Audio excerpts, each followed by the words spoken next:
اعمال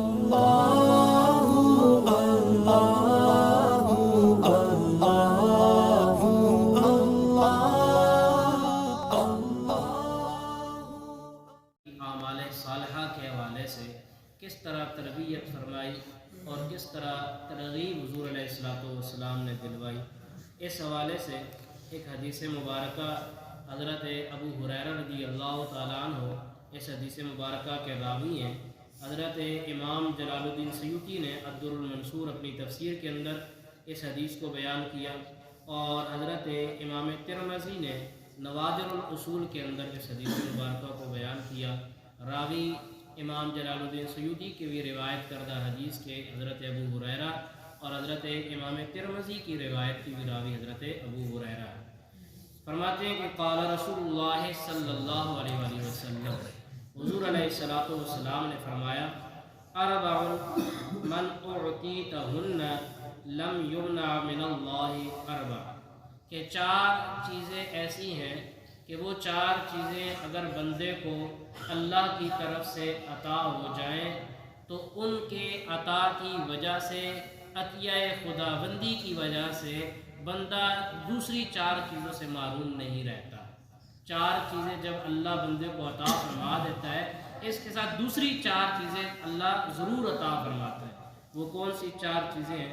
فرمایا من اعطی الدعاء لم یمنع من الاجابہ، کہ جس بندے کو اللہ رب العزت توفیق دعا دے دے، اللہ اپنے سے مانگنے کی توفیق دے دے، دعا کرنے کی اللہ کسی کو توفیق دے، تو جب اللہ توفیق دعا کسی کو عطا فرما دیتا ہے، اس کے ساتھ دوسری چیز اللہ لازم عطا فرماتا ہے، فرمایا وہ دعا کی قبولیت ہے۔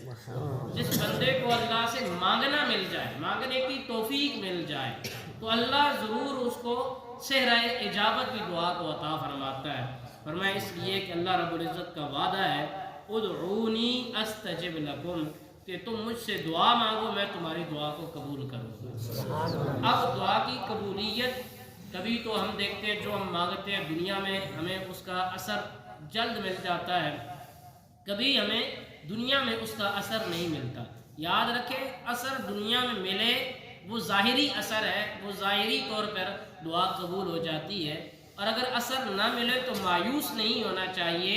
دعا وہ بھی قبول ہوتی ہے، اور وہ دعا بندہ مومن کی آخرت کے لیے ذخیرہ کر دی جاتی ہے، اور آخرت میں پھر اللہ رب العزت اس دعا کو صحرۂ قبولیت عطا فرمائے گا، اپنی شایان شان اس کو اجابت کا صحرا عطا فرمائے گا۔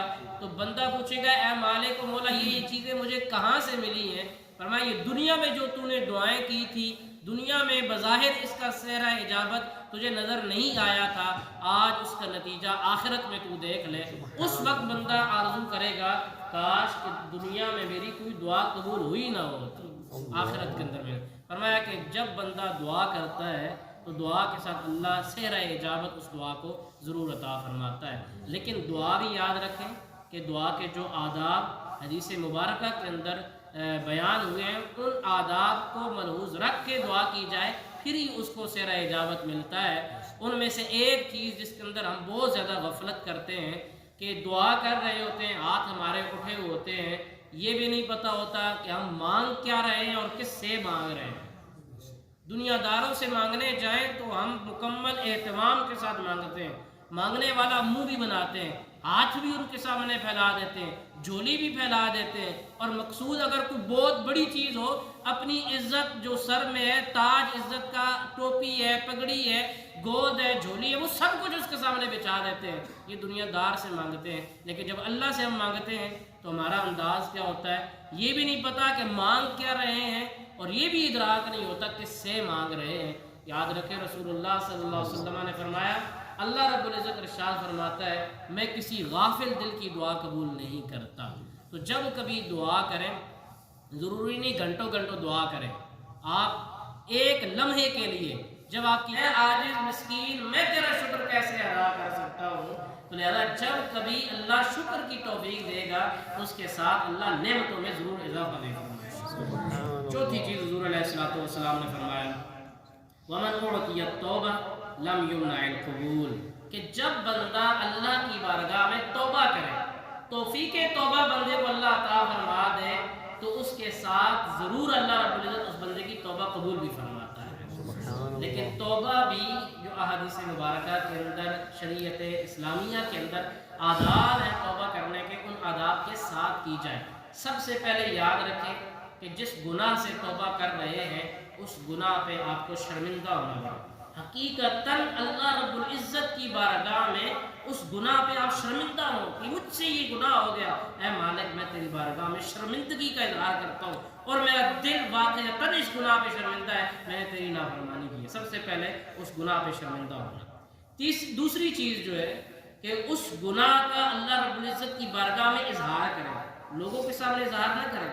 گناہ اللہ کا اور آپ کا معاملہ ہے، تو اللہ رب العزت کی بارگاہ میں اس گناہ کا اظہار کریں اور اس گناہ کا نام لے کر اللہ میں نے یہ گناہ کیا ہے مجھے معاف فرما۔ تیسری چیز یہ ہے کہ جب آپ آداب توبہ کے ساتھ توبہ کر لیں تو پھر نا امیدی نہیں ہونی چاہیے، کیونکہ نا امیدی بھی اللہ رب العزت نے منع فرمائی ہے۔ تو جب آداب توبہ کے ساتھ آپ نے کمال درجے کی اللہ نے آپ کو توفیق توبہ عطا فرما دی ہے، اب آپ نے اللہ رب العزت کی رحمت کی طرف توجہ کرنی ہے۔